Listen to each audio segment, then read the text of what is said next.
Hello and welcome back to the channel Genius Classes. और मैं विपुल शर्मा आपका वेलकम करता हूं बच्चों। और आज कॉस्ट अकाउंटिंग का थर्ड पार्ट है और थर्ड क्वेश्चन आज का बड़ा ही इंपॉर्टेंट है। और दोनों क्वेश्चन जो पिछले मैंने कराए हैं वो बड़े ही इंपॉर्टेंट थे और आज का क्वेश्चन भी बड़ा इंपॉर्टेंट होने वाला है, क्योंकि मैंने वो क्वेश्चन लेकर के आया हूँ आप सब लोगों के लिए थ्योरी में जो इम्पोर्टेंट और बेसिक क्वेश्चन है जो अक्सर पेपर में हमेशा हमें दिखते हैं। ठीक है ना, तो आइए चलते हैं अपने क्वेश्चन की ओर। लेकिन जो लोग फर्स्ट टाइम मेरी वीडियो को देख रहे हैं वो चैनल को सब्सक्राइब जरूर कर दें एंड बेल आइकन को प्रेस कर दें। ओके, चलिए चलते हैं क्लास पे अपनी। और आज का जो क्वेश्चन है बड़ा ही खास है बच्चों, देखिएगा। क्वेश्चन आपके सामने है। फर्स्ट क्वेश्चन नंबर 3 है। दो क्वेश्चन मैं करा चुका। What do you understand by elements of cost?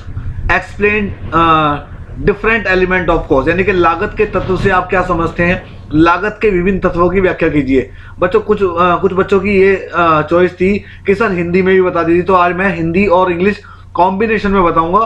तो ना तो हिंदी मीडियम वालों को प्रॉब्लम होगी ना ही इंग्लिश मीडियम वालों को प्रॉब्लम होगी। ठीक है, आइए चलते हैं। तो वो कह रहा है एलिमेंट ऑफ कॉस्ट से आप क्या समझते हैं, लागत के जो तत्व होते हैं। आइए आज हम बात करते हैं। लागत का मीनिंग मैंने पहली क्लास में बताया था और आज फिर से बताऊंगा। लागत का मतलब होता है किसी भी चीज को अगर हम मैन्युफैक्चर कर रहे हैं, किसी चीज को अगर हम बना रहे हैं, उसमें जो भी हमारे खर्चे होते हैं, जो भी हमारे एक्सपेंसेस पे होते हैं, जो भी हम उस चीज के लिए कॉस्ट लगा रहे हैं, उसे ही हम कॉस्ट बोलते हैं। ठीक है, आइए चलते हैं। सबसे पहले एलिमेंट, लागत के तत्व क्या कहता है। Element of cost means all those expense which contribute in the production of goods and services. Those expenses may also be said as components or essential parts of cost of a product. As a matter of fact, elements of a cost are the primary classification and cost according to factor upon which expenditure in included. यानी कि इसका मतलब क्या हुआ, लागत के तत्वों का अर्थ यह है कि सभी खर्चों से जो वस्तुओं का सेवाओं के उत्पादन में योगदान होता है, यानी कि जो वस्तु होती हैं उनका वस्तु या सेवा होती हैं उत्पादन में जिनका योगदान होता है, इन खर्चों को किसी उत्पाद की लागत के घटक या आवश्यक हिस्सों के रूप में कहा जाता है। तथ्य की बात के रूप में लागत के तत्व उन कारकों के अनुसार लागत का प्राथमिक वर्गीकरण है जिन पर व्यय किया जाता है। ठीक है ना भाई, देखो कोई भी चीज हो, अगर आप कोई भी चीज बना रहे हो, आप बिजनेस फैक्ट्री है, आपकी मैन्युफैक्चरिंग कंपनी है, कोई चीज बना रहे हो, सिंपल सी बात है, आप उस पर पहले एक्सपेंसिव तो करोगे, डायरेक्ट थोड़ी कि आप माल बेच दोगे। पहले आप बनाओगे उस चीज को, इंप्लीमेंट करोगे उस चीज पे, तभी तो आप बेचोगे किसी मार्केट में जाकर के। तो वही चीज कह रहा है कि पहले आप सारे जो व्यय होते हैं वो सारे क्या होते हैं, प्राथमिक वर्गीकरण होते हैं। एक एक के बारे में बात करेंगे। जैसे कि उसने कहा सामग्री, श्रम एंड खर्च, यानी कि मटेरियल, लेबर एंड एक्सपेंस। देखो मान लीजिए मैं कल वाला एग्जांपल लेते हैं, ये मार्कर है मेरे पास। इस मार्कर को बनाने, मेरी मैन्युफैक्चरिंग कंपनी है मार्कर को बनाने की, तो मैं क्या करूंगा, इसकी आराम से इसकी रिफिल, इसकी बॉडी है ना, ये मटेरियल परचेज करूंगा मार्केट से। उसके बाद क्या करूंगा, जो लेबर इसको बना रही होगी वो भी लेबर होगी। ठीक है ना, और जो इसको लाने के लिए मान लो ट्रांसपोर्ट एक्सपेंस लगा तो वो हमारा खर्चा हो गया। तो ये सब चीजें होती हैं। ठीक है ना, सबसे पहले हम मटेरियल के बारे में बात करते हैं। मटेरियल का मतलब क्या होता है बच्चों, सामग्री। In the element of cost material has an important place because no goods can be produce without material. भाई देखो कोई भी चीज हो, कोई भी वस्तु हो, आप उसको बनाओगे कब, जब बिना मटेरियल के थोड़े बना लोगे। पहले आप मटेरियल परचेज करोगे तभी तो आप उसको बनाओगे।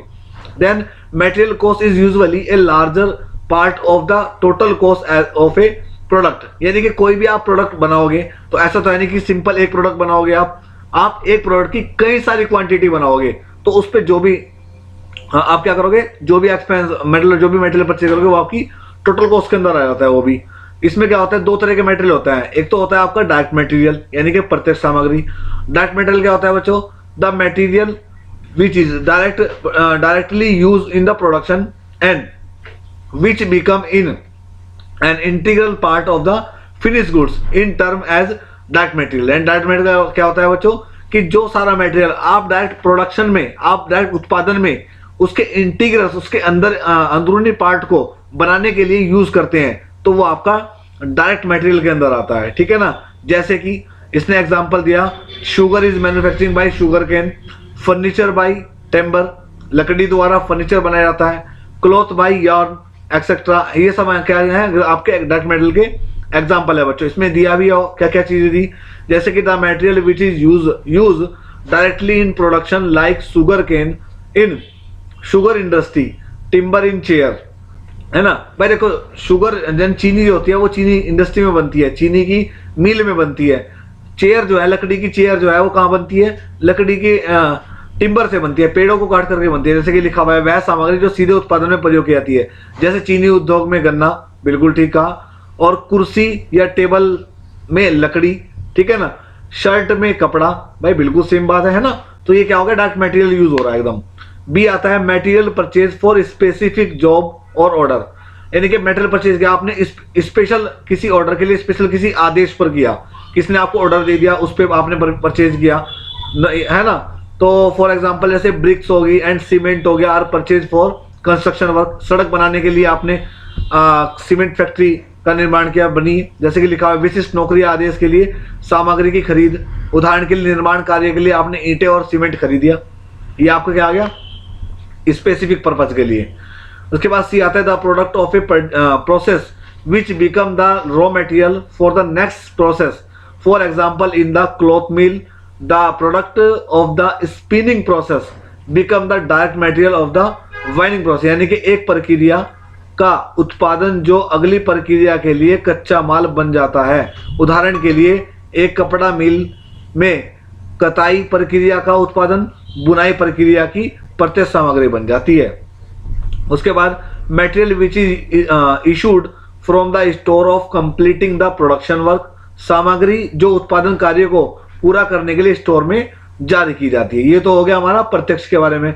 अगर अप्रत्यक्ष के बारे में, अप्रत्यक्ष के बारे में बात करें तो बच्चों सिंपल सी बात में बोलूँ, अगर आपको जो प्रोडक्शन के बाद जो एक्सपेंसेस होते हैं बाहर निकल के, जैसे कि ऑफिस का एक्सपेंस होता है, तो ये हमारा इनडायरेक्ट एक्सपेंस के अंदर आता है। जैसे कि पढ़ते हैं इसके बारे में, material which is use indirectly in the production, is term as indirect material. In other words, a material which is neither direct use in production nor become is integral parts of the finished goods in term is indirect material. इनकी जो interior parts के बाद बनाने के लिए जब हमारा तैयार माल हो जाता है और उस पर हम जो खर्चा करते हैं तो उसको हम इनडायरेक्ट मटेरियल बोलते हैं।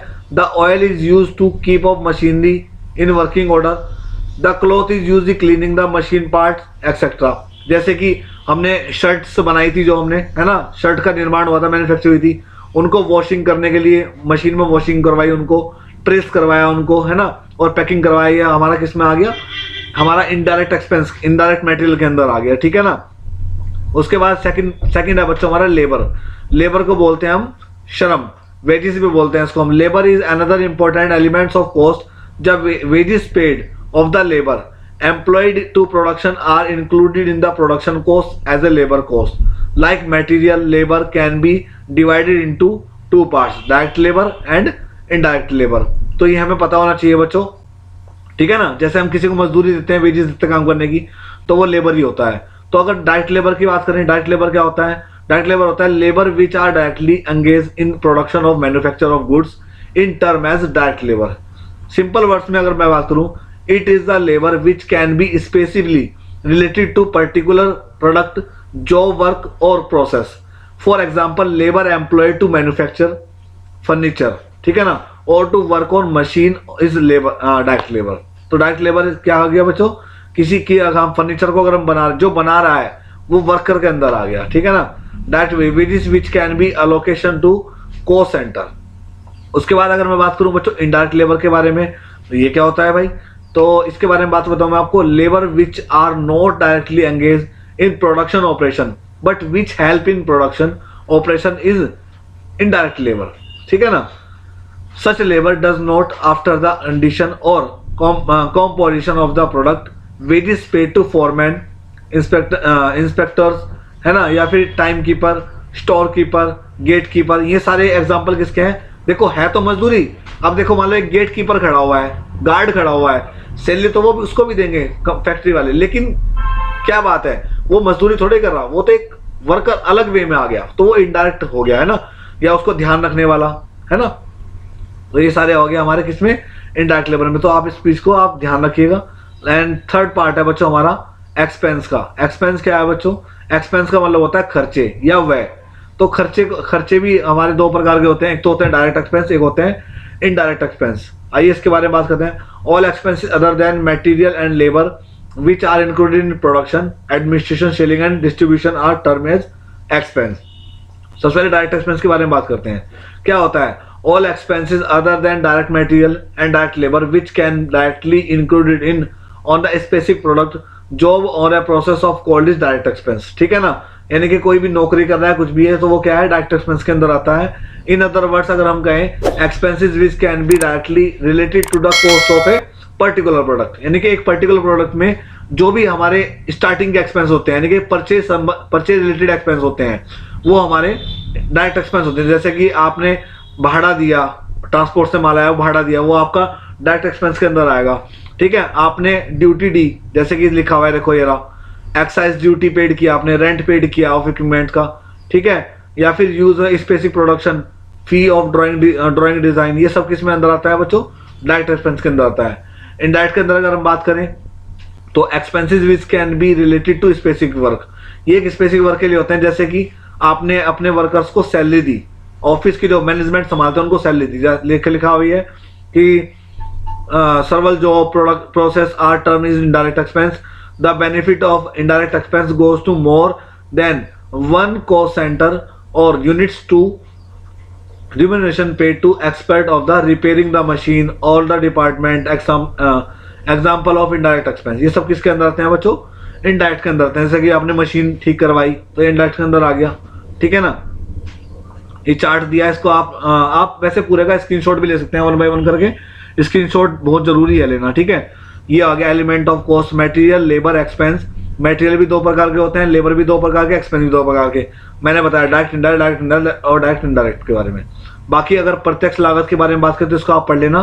दो डिफरेंस दिए, वे लागतें जो किसी विशेष लागत इकाई या लागत केंद्र यानी विशेष उत्पाद, नौकरी, विशेष अनुबंध, विशेष प्रक्रिया के लिए आसानी से पहचानी जा सकती हैं, वो प्रत्यक्ष लागत में प्रत्यक्ष सामग्री लागत और प्रत्यक्ष श्रम लागत और अन्य प्रत्यक्ष खर्च में शामिल हो जाती हैं।